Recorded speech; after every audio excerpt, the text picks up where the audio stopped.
Bueno, hoy la editorial Ágora presentamos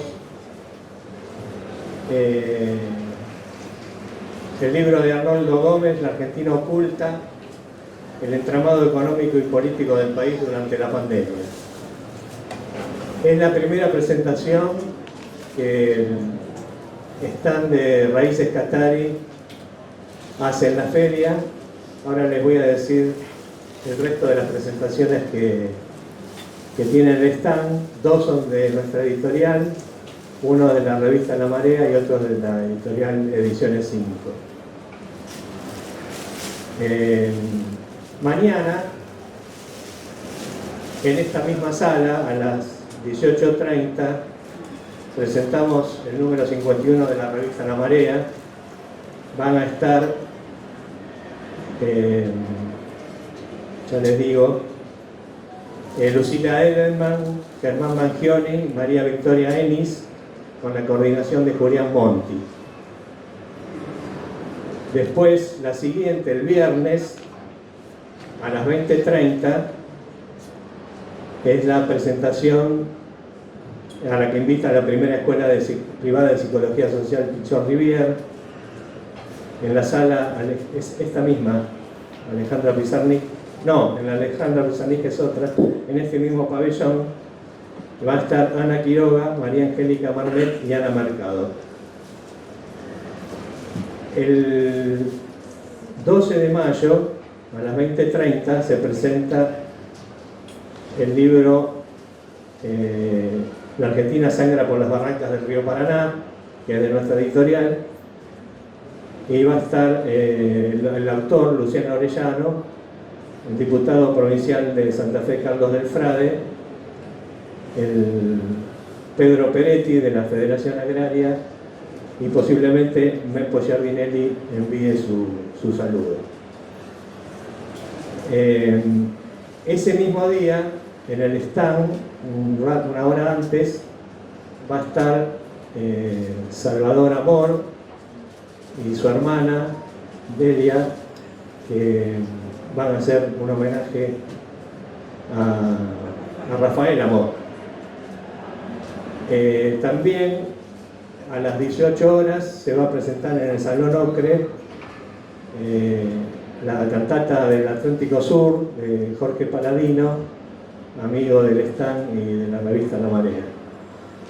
Bueno, solamente quería yo recordarles las actividades de nuestra editorial y del stand, y ahora lo voy a dejar con la coordinadora del panel, que es Rosa Nasif, que va a presentar al resto de los panelistas.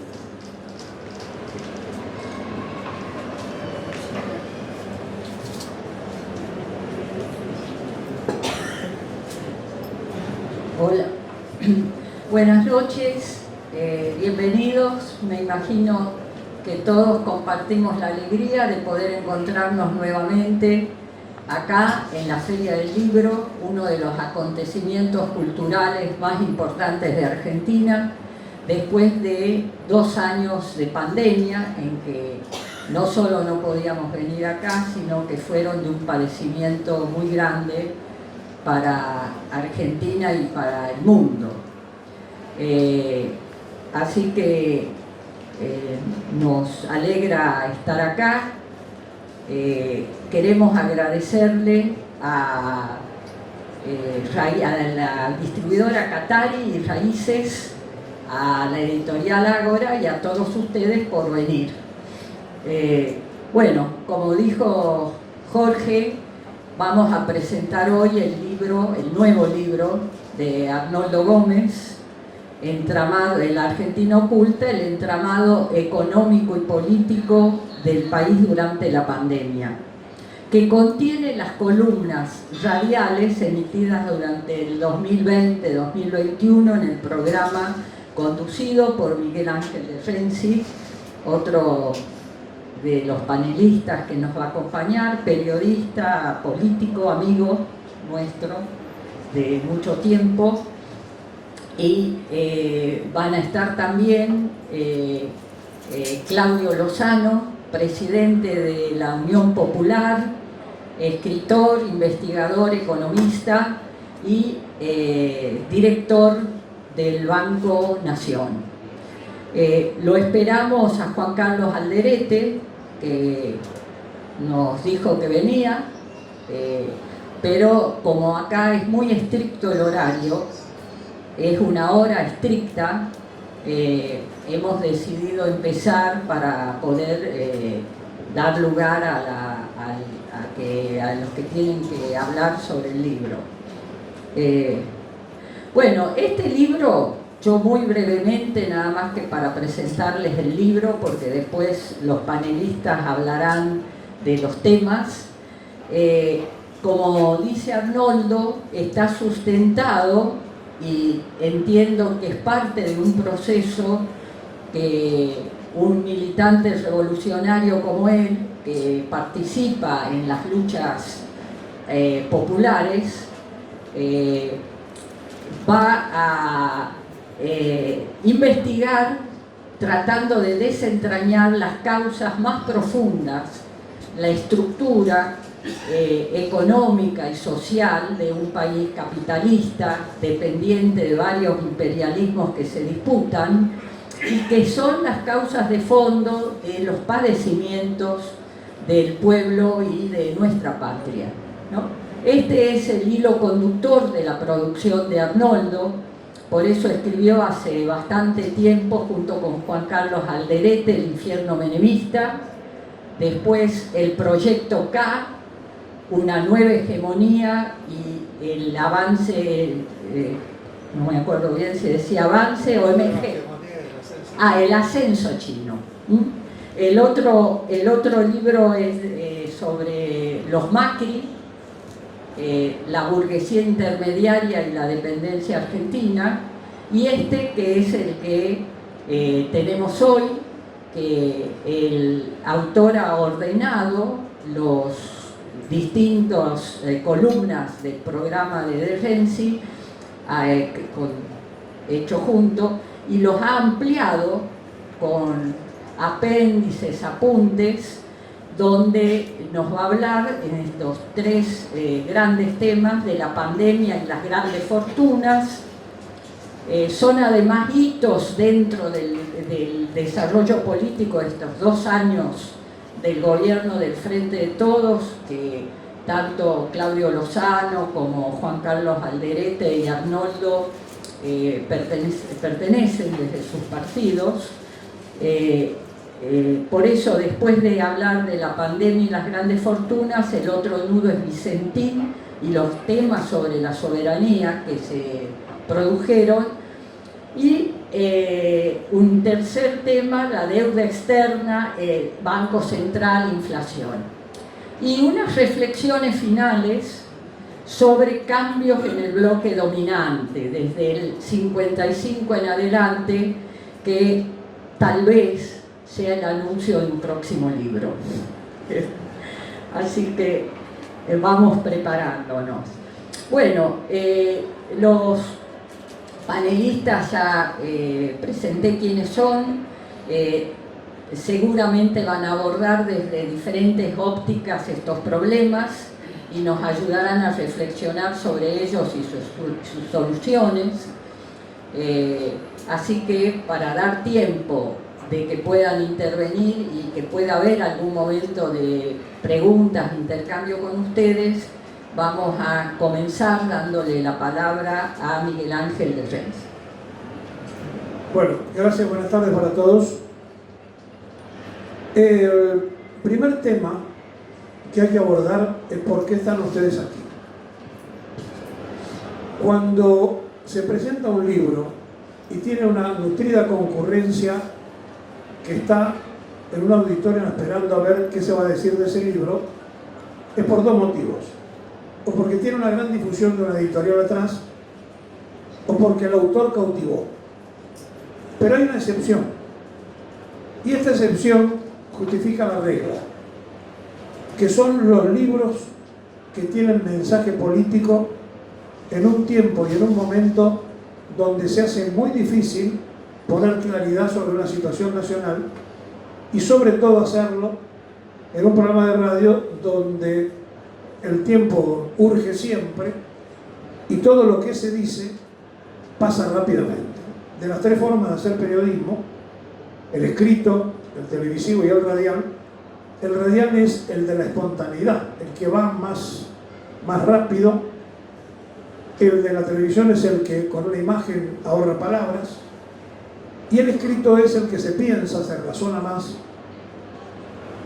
Y no se puede hacer una columna de radio tan rica como la que hizo Arnoldo y que quedara simplemente dando vuelta en el éter. El que la escuchó y el que no, la perdió.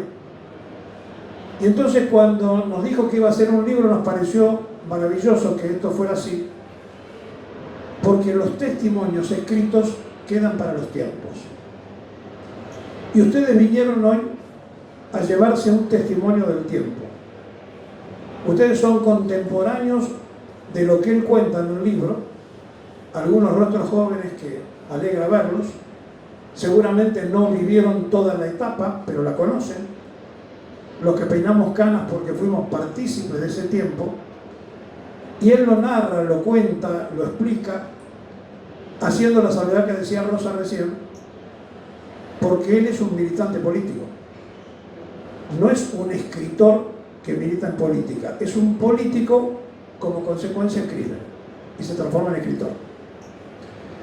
Y esto tiene una referencia al comienzo de esta feria. Cuando se inauguró la feria de este año, un escritor dijo lo mal pago que estaba en trabajo intelectual, que el autor se lleva de la tapa del libro el 10% nada más, y hablaba del negocio de los empresarios que están detrás de un libro. Y entonces lo primero que se me ocurre es que ustedes, que le han quitado tiempo al descanso, al estar con su familia y están para saber de qué se trata un libro, comiencen por aplaudirse ustedes mismos. Esto que ustedes están haciendo con su presencia merece el propio aplauso, porque le están dando respaldo no a un libro, sino al accionar político. Y esto hay que aplaudirlo. Aplaudan fuerte, Bogdan.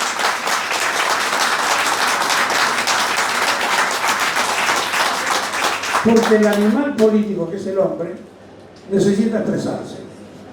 Y cuando hablamos de este libro, no podemos olvidarnos que años anteriores, en la misma columna, puso bien en claro Arnoldo el negociado del gobierno endeudador de Mauricio Macri. Y en la Argentina Oculta le contó a todos los oyentes el entramado de la estafa pública de los Macri. Esto es una continuidad de aquello. Él tiene la posibilidad entonces de que ustedes se transformen en repetidores de lo que él cuenta. Él necesita, y todos los que hacen política precisan esto, que el libro sea un instrumento de convencimiento al otro. Que cuando ustedes lo lean, se lo pasen a otro. Y si lo pueden comprar, mejor. Porque el sistema de hacer un libro político tiene muchas cosas atrás. Entre ellos el esfuerzo de mucha gente que sostiene la perspectiva de que las ideas tienen que quedar en un papel. Por aquello de que en la televisión la imagen se va, en la radio las palabras pasan rápido, pero en el libro uno lo puede releer y dejarlo para la posteridad. Este libro encierra entonces el trabajo no de un escritor, no de un columnista de radio, sino de un militante político, que además lo contó por radio y que ahora nos plasma en un libro. Esto tiene un tremendo significado de la militancia.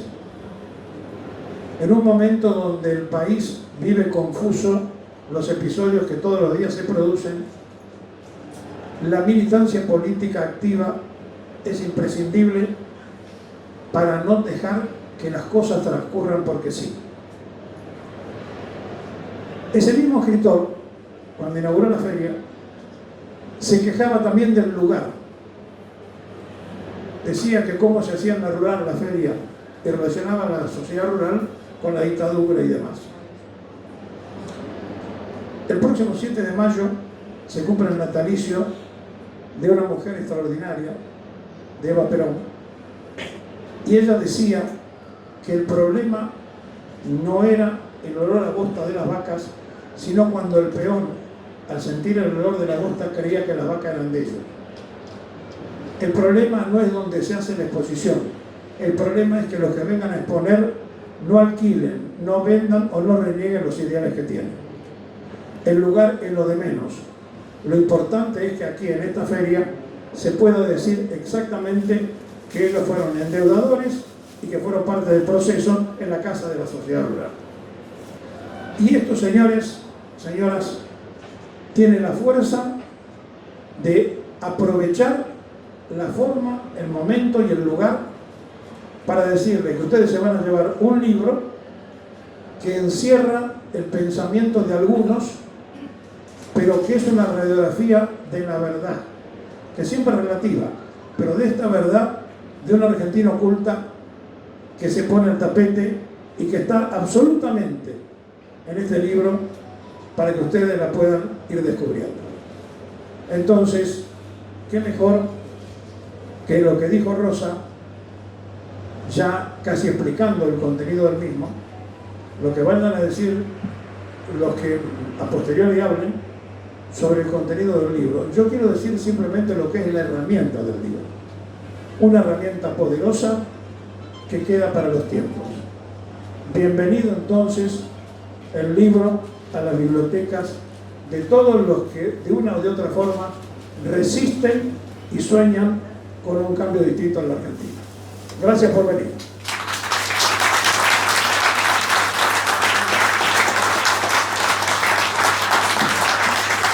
Muy bien. Gracias, Miguel Ángel. Voy a presentar ahora entonces a Claudio Lozano. Ya dije que es presidente del Partido Unión Popular, que forma parte del Frente de Todos, es un economista, investigador y director del Banco Nación. Bueno, buenas noches a todas, a todos, a todes.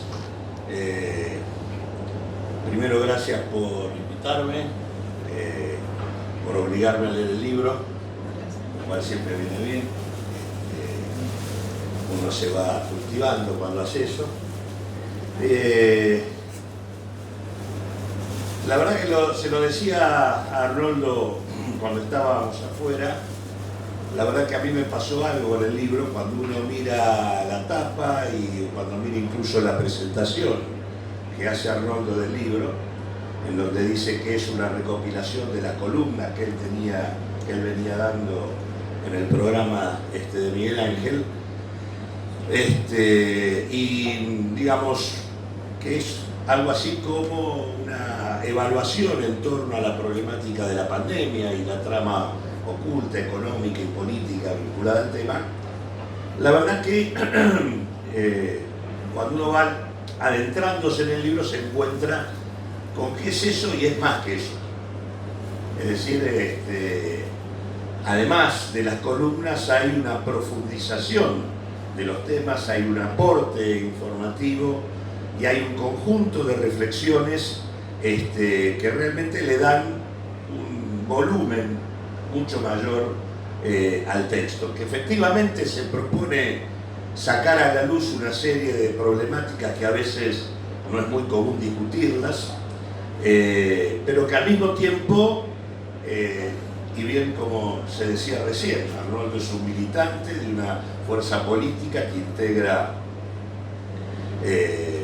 un frente que hoy gobierna, y por lo tanto también en esas definiciones van también planteos críticos, advertencias respecto al rumbo que en todo caso está tomando el gobierno y señalamientos que luego uno puede recuperar en función de la situación actual, digamos, con cosas que ocurrieron y que encuentran explicación en advertencias que que Arnoldo hace respecto a cosas que debieron haberse hecho y que no se hicieron, y que colocaron al gobierno, primero perdiendo una elección de medio término el año pasado, perdiendo no menos de 5 millones de votos respecto a los que tenía 2 años atrás, y colocando al gobierno en una situación muy particular como es en el marco de un acuerdo con el Fondo Monetario Internacional con un conjunto de condicionamientos importantes. Por lo tanto, mucho de lo que termina ocurriendo hoy aparecen señalamientos allí críticos de rumbos que debieran haberse tomado, y en realidad uno va terminando el libro encontrándose con alguien que intenta explicarnos la reconfiguración de las clases dominantes en la Argentina en el marco de todo el último proceso vivido. Me parece que ese es el intento de fondo que hay, y que creo que sobre el cual seguramente él podrá decir algo al respecto. El libro comienza con un bloque que es el tema de las grandes fortunas, ¿no? Tratando, insiste en la necesidad de mencionarlas, de nombrarlas, de que se sepa de su existencia, y eso les permite en algún momento explicar la historia de Macri, y de por qué razón, y esto es algo que aparece común en más de una ocasión, advirtiéndolo en el libro, que es el tema de no subestimar a Macri, ¿no? de la peligrosidad del proyecto macrista y de no subestimarlo. Yo diría de decir que todavía está vivo, que en realidad no está muerto, que todavía está peleando, y que la batalla con este proyecto es una batalla que va a llevar tiempo. No es algo que en el planteo que hace Arnoldo pareciera que se fuera a resolver de manera sencilla ni rápidamente. En ese sentido, además, ubica hay algo muy interesante, que es una interpretación del proceso por el cual el grupo Macri va perdiendo densidad en términos de su presencia económica dentro de la trama económica de la Argentina, manteniendo una fortuna que, a partir de un cambio de mando, que es el cambio que se da entre Franco y Mauricio, lo que aparece es una fortuna puesta a disposición de un proyecto político, abandonando de alguna manera la funcionalidad centralmente económica que tuvo en su momento el crecimiento y la envergadura que este grupo tomó. Claramente Arnoldo sitúa el cambio de mando en términos de la conducción del grupo en una fortuna de 500 millones de dólares puesta al servicio de la construcción de un proyecto político de manera explícita por parte de Mauricio Macri. Todo esto viene de la mano de un eje que también reivindica bastante, que es un eje de acuerdo de muchos de nosotros con algunas definiciones que el Frente de Todos tuvo, que fue el impuesto a las grandes fortunas, ¿no? Buena parte del bloque de las grandes fortunas y su mención está orientada a justificar y fundamentar la relevancia de esa orientación y de ese camino que en todo caso ese proyecto tenía.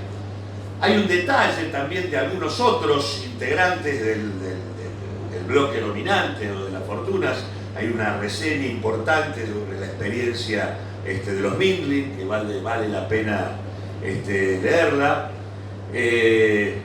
Y hay también una afirmación fuerte respecto a el anclaje del proyecto macrista en la articulación con Europa y el papel del capital europeo dentro de la configuración de las clases dominantes en la Argentina, mostrando el predominio que tiene la inversión extranjera dentro del bloque dominante, y un conjunto de cosas que me parece que son importantes de señalar.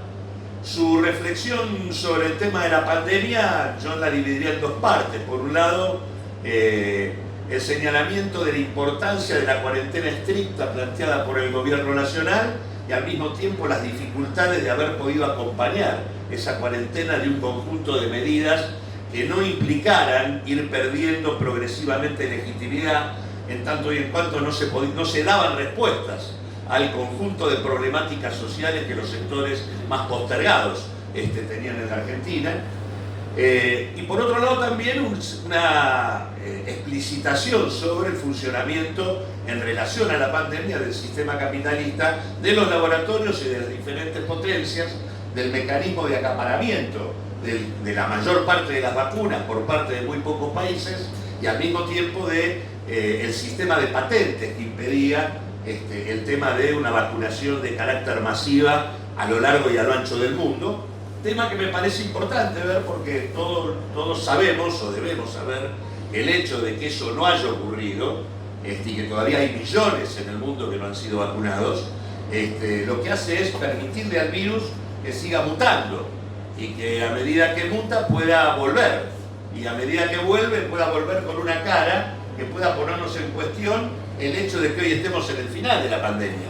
El caso chino, ¿no? Y lo que está ocurriendo hoy es en el sentido de que en un lugar donde claramente están vacunados, donde han tenido una eficacia importante en el control digamos, del hecho, hoy están con un rebrote potente, ¿no? Digo, no es el caso de Alemania, donde hay rebrote pero hay mucho antivacuna. En el caso de China están todos vacunados. Por lo tanto, digo, me parece que es importante verlo. Junto con esto, digamos, él también hace una descripción y se tomó el trabajo, hay que te regalar, de leer el libro de Macri. Él leyó el libro, primer tiempo, lo describe, ¿no? Para mostrarnos, y en realidad va mostrando los distintos puntos de qué significa calidad institucional para Macri, qué significa la apertura al mundo, qué significa digamos, la discusión de una cuestión fiscal y el equilibrio de las cuentas públicas. Digo, me parece que va haciendo docencia en este sentido. Y por cierto, termina el bloque, digamos, con un señalamiento respecto a que lo que no hizo el gobierno en la etapa de la pandemia fue asumir el rol de conducción que el Estado debía tener sobre el conjunto del proceso económico para ponerlo al servicio de resolver la problemática de la pandemia, de subordinar, por ejemplo, de declarar de interés público, digamos, todas aquellas áreas que eran indispensables para que el abastecimiento del Estado estuviera en capacidad de atender la problemática que la pandemia planteaba en sus diferentes aspectos. Tenemos también un segundo bloque, es el caso Vicentín, donde, digamos, con bastante información, pero donde él, en cada uno de los capítulos, y aún señalando los límites de la estrategia gubernamental, ¿no? El avance por un lado, el retroceso por otro, y demás, lo que hace es dejar siempre abierta la puerta de que todavía se puede resolver adecuadamente, y yo que estoy de alguna manera metido en ese tema, desde un comienzo, quiero ratificar que aún se puede hacer lo que habría que haber hecho con el caso Vicentín. Le sirve el caso Vicentín para hacer una reseña bastante completa del proceso de concentración y de extranjerización del comercio exterior, y para hacer también una reseña importante de cómo fue cambiando la experiencia del sector agrario o agropecuario en la Argentina. Me parece que hay una muy buena explicación de las nuevas características que tiene, del nuevo perfil que tiene el sector agrario en términos de sus actores y en términos de sus procesos productivos, de la importancia del monocultivo de la soja y de todo lo que eso impacta, digamos, en el conjunto del sector, y sobre todo en el núcleo más relevante de las tierras fértiles de la Argentina, que son la Pampa Húmeda, Santa Fe y la provincia de Buenos Aires. Bueno, y después tenemos otro bloque donde el tema es ya endeudamiento externo, Banco Central, y se mete a fondo en el tema de inflación. Digo, ahí ya es donde uno se da cuenta que la tapa y la presentación fue desbordada, porque íbamos a hablar de la pandemia y el libro termina hablando de la inflación de abril de este año, así que claramente la pandemia pasó de largo y estamos en otros temas. Dicho esto, como comentario general del libro, yo destacaría algunos puntos que a mí me unen en la visión que nosotros tenemos con lo que el libro plantea. La primera es la centralidad que tiene el endeudamiento en el proceso de reconfiguración de la economía argentina, del capitalismo, de la reconfiguración de sus clases dominantes y de la estrategia de la desigualdad que se abrió a partir de allí, desde mediados de la década del 70 para acá, y que lleva ya prácticamente 46 años ininterrumpidos.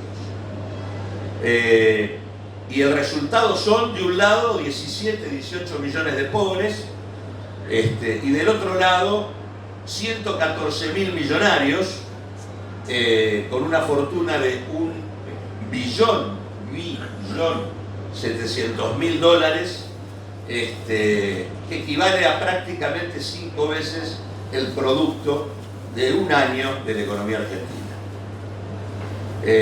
Digo esto, él toma el tema de las 50 fortunas más importantes, 50 fortunas que al 2020 equivalían a 46.500 millones de dólares, por cierto, lejos de las reservas del Banco Central de la República Argentina. Es importante en esto de develar, ¿no?, que la información que tenemos en la Argentina sobre los millonarios y los multimillonarios, la verdad que es limitada, porque en realidad nunca se ha puesto el foco allí.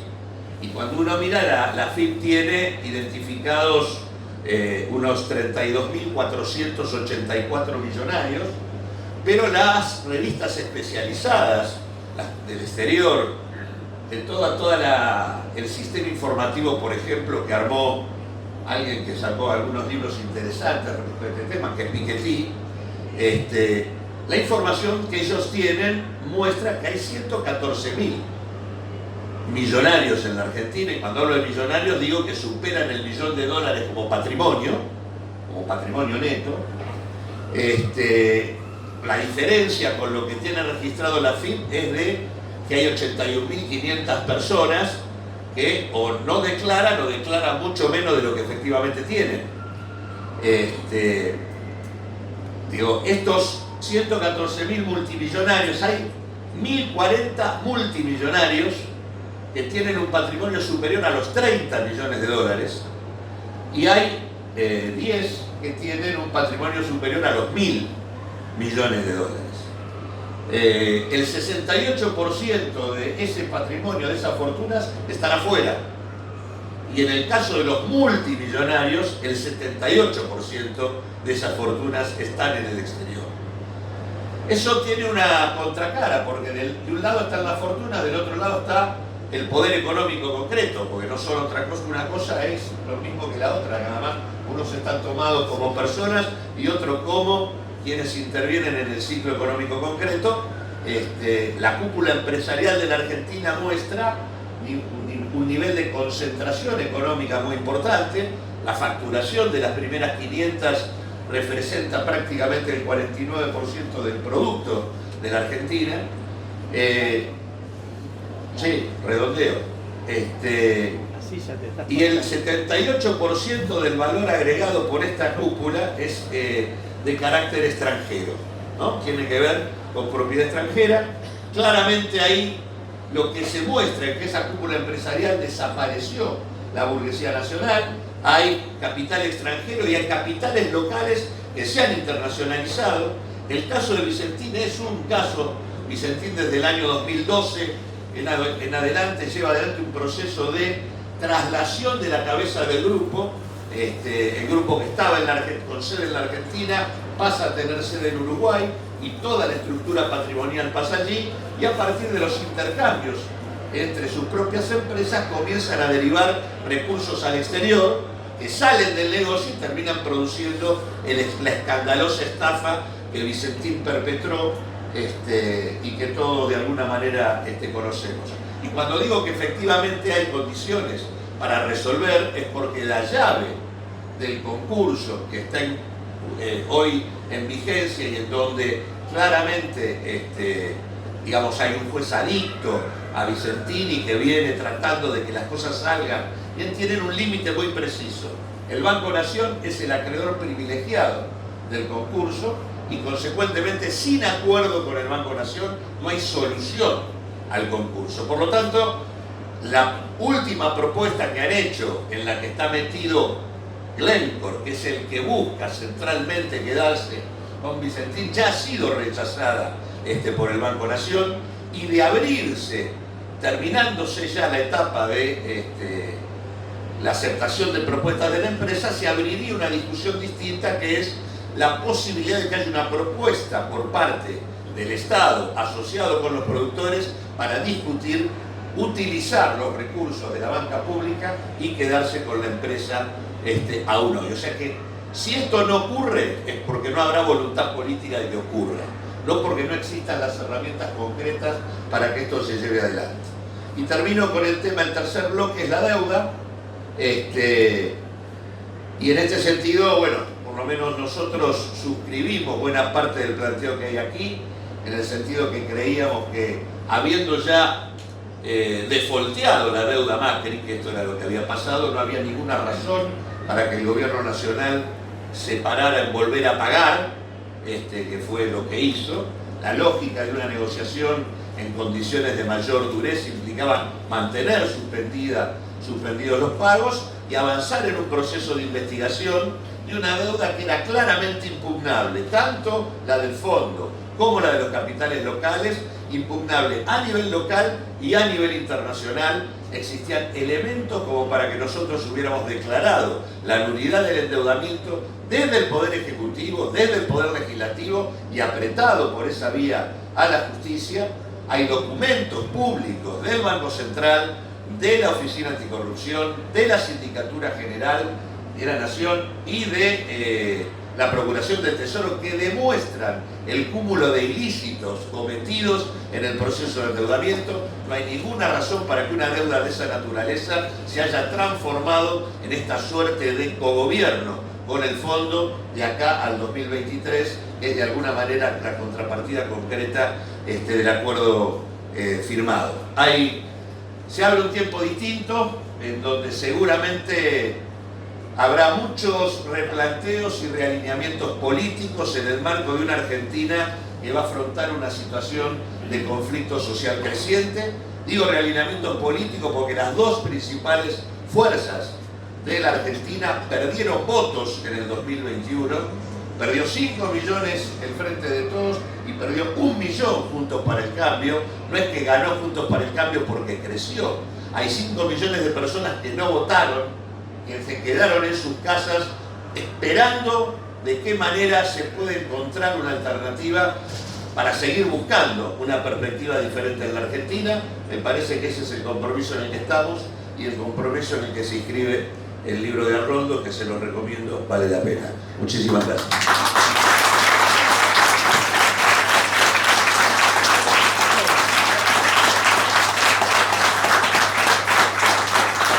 Bueno, muchas gracias, Claudio. Ahora vamos a escuchar, estábamos esperando que llegara Juan Carlos, así que por eso también pudo extenderse un poco más Claudio, le agradecemos aprovechar, pero le vamos a pasar al autor, Arnoldo Gómez, que como decíamos antes, creo que han mostrado en la práctica que una posición de compromiso no solo no es obstáculo para una investigación seria, científica, sino que al contrario es importante, casi diría necesaria, ese compromiso para poder ir a fondo con los temas que acá están planteados, que lo ha planteado Miguel Ángel y Claudio. Y bueno, vamos a escuchar a Arnoldo, que además de escritor y militante es miembro de la Dirección Nacional del Partido Comunista Revolucionario.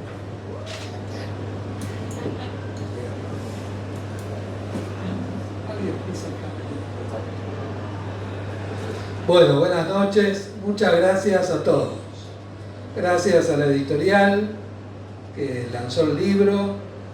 Gracias a Miguel Ángel, que me dio la idea de la Argentina Oculta y que hicimos los programas radiales y que hoy está acá.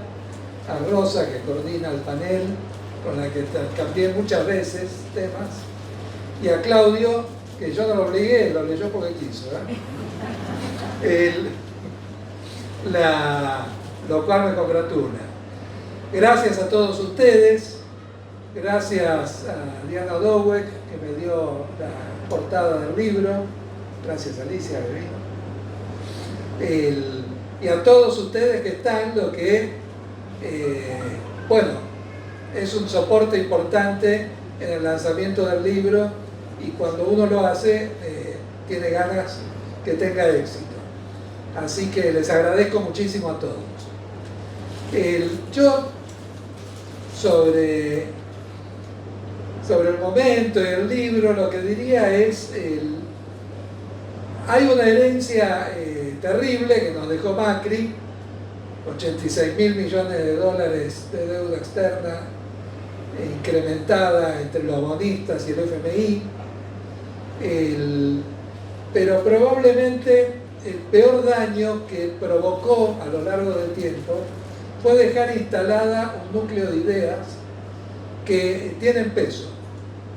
Tienen el peso tal que llevó a que la mayoría de la Cámara de Diputados apruebe y convalide un acuerdo con el Fondo Monetario que condona el ilícito de Macri y que, como se dijo acá, perdona también los cometidos por el propio fondo. El libro trata de dar batalla de estas ideas porque se lo veía venir en la propia campaña electoral. Y sí, con el disgusto que tuve que leer el libro de Macri, permite comprender el núcleo de ideas con el que dan batalla. La primera fue de que el suspender el pago inevitablemente llevaba al default, y el default era una catástrofe. Esto no es así. En primer lugar, cuando la Argentina suspendió el pago por la rebelión del 2001, cuando nos sacaban los fondos de los bancos, esa suspensión del pago nos atacaron con un default. El default generó dificultades. Sin embargo, la Argentina, suspendiendo el pago, fueron mucho más los beneficios que tuvo que las dificultades que generó el default. Del 2002 al 2006, que volvimos a pagar, es el ciclo de crecimiento más importante de la Argentina en los últimos 20 años. Y un factor clave de este crecimiento es que nos sacamos de encima la mochila de ese pago sistemático que en el presupuesto nacional de intereses oscila entre 10 y 15.000 millones de dólares cuando se paga algo de capital, si no me equivoco, vos tenés mejores números. 30% de la administración nacional al 2019, del gasto. Bueno, esa es la mochila en un presupuesto. Esta es una idea que se instaló en la sociedad, que ganó a muchos economistas y que tiene que ver por qué se votó como se votó. Por suerte hubo una gran cantidad que votó en contra. Todos los que estamos acá nos pronunciamos en contra. Y además hubo un bloque de diputados y de senadores que se pronunció en contra desde el inicio de este acuerdo. Eso da perspectiva de un buen reagrupamiento a futuro. Otra parte, como contaba Juan Carlos, votó tapándose la nariz. Y desde ya, quien apoyó con aplausos y bombos y platillos fue Juntos por el Cambio. Hay otra idea que está muy instalada en la sociedad, de que la inflación es hija del déficit fiscal que obliga a una emisión que tira abajo el valor de nuestra moneda y es el factor inflacionario.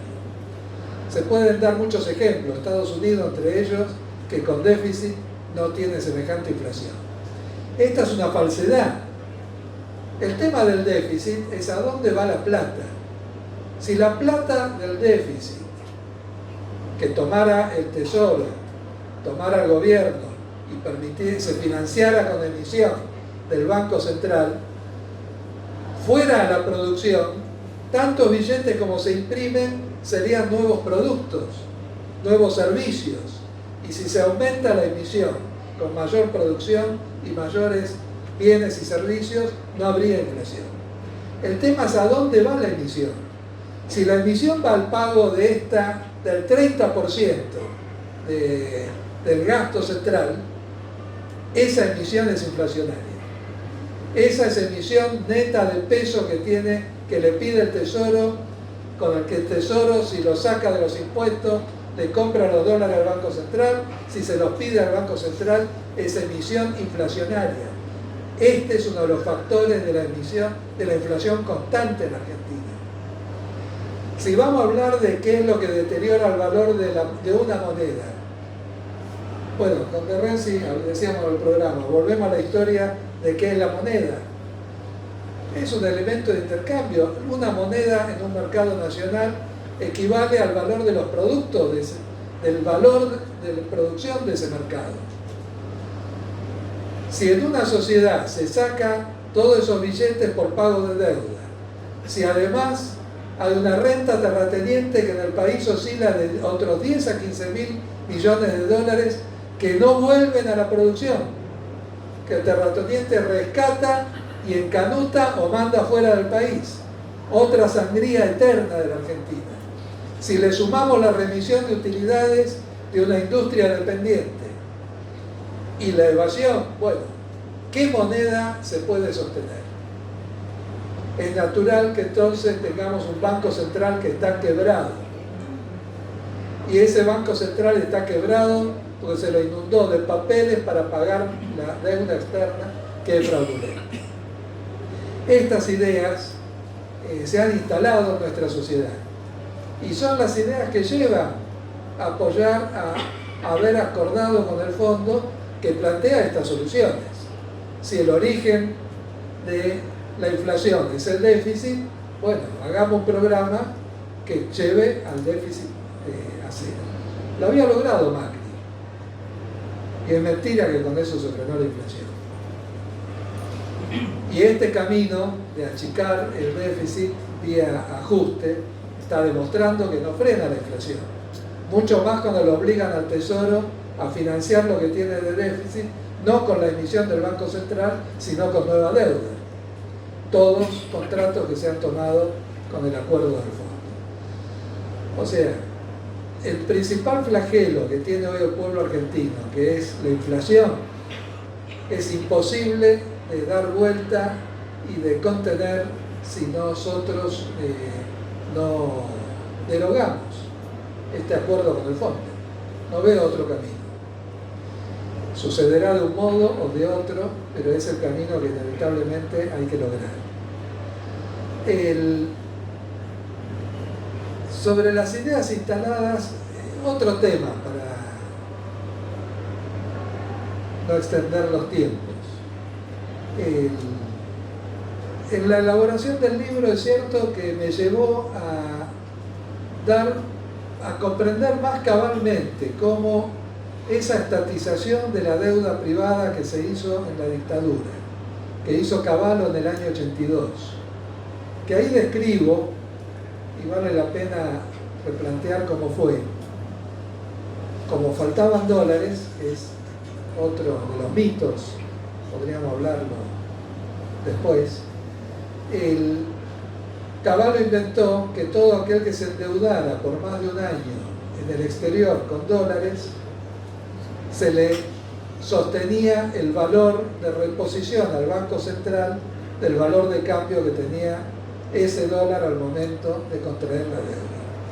Al momento de contraer la deuda, el dólar estaba a un valor de 5 pesos nuestros. Al momento de pagar esas deudas que contrajeron todas esas empresas, el valor del dólar estaba a 45 pesos. De esta magnitud fue el negociado. Se hizo un seguro de cambio del orden de 23.000 millones de dólares. Cuando el Banco Central tuvo que pagar esos dólares a los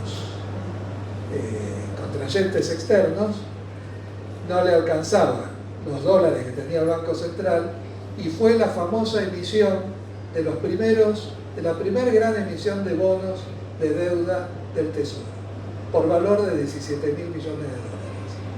Esos bonos son los que se han ido reciclando a lo largo de la historia y son el caracú de nuestra deuda externa.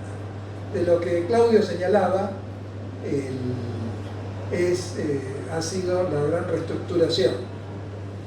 Y también cuando uno ve los nombres, está la lista de quienes contrajeron ese seguro de cambio en el libro. Y repasando los nombres, y en el hilván de señalar, como habíamos acordado con de Renzi, las 50 grandes fortunas actuales, surge una conexión inmediata. Ese origen de nuestra deuda externa y esa estatización de la deuda privada fue el gran apalancamiento del núcleo principal que controla el mercado y la economía argentina. Puedo repasar los nombres. El primero, el más paradigmático, la familia Macri. Se le estatizaron en total cerca de 280 millones de dólares en distintas empresas.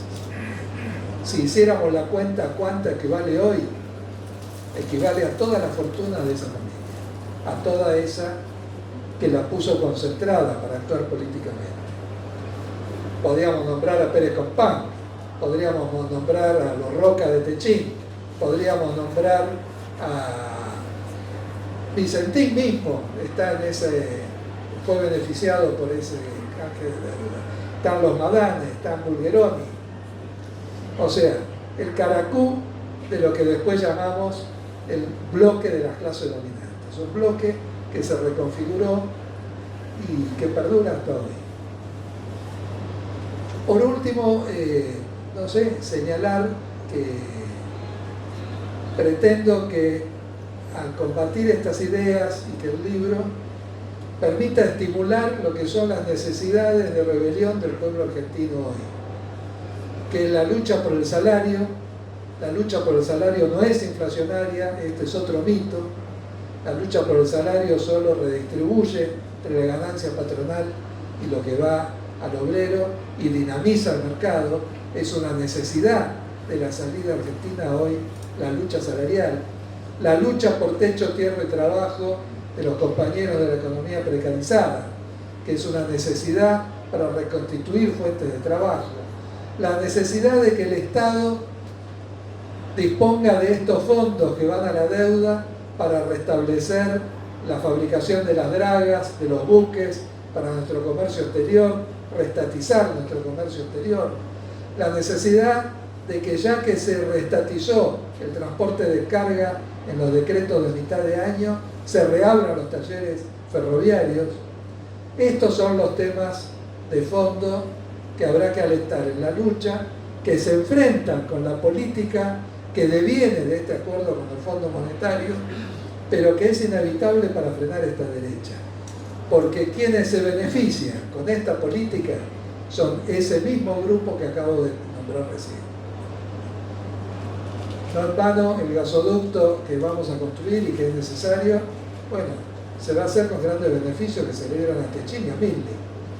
Si digo Milli, estoy hablando de uno de los que se llevó 940 millones de dólares para refinanciar sus acciones en Nueva York cuando se contrajo la deuda del FMI.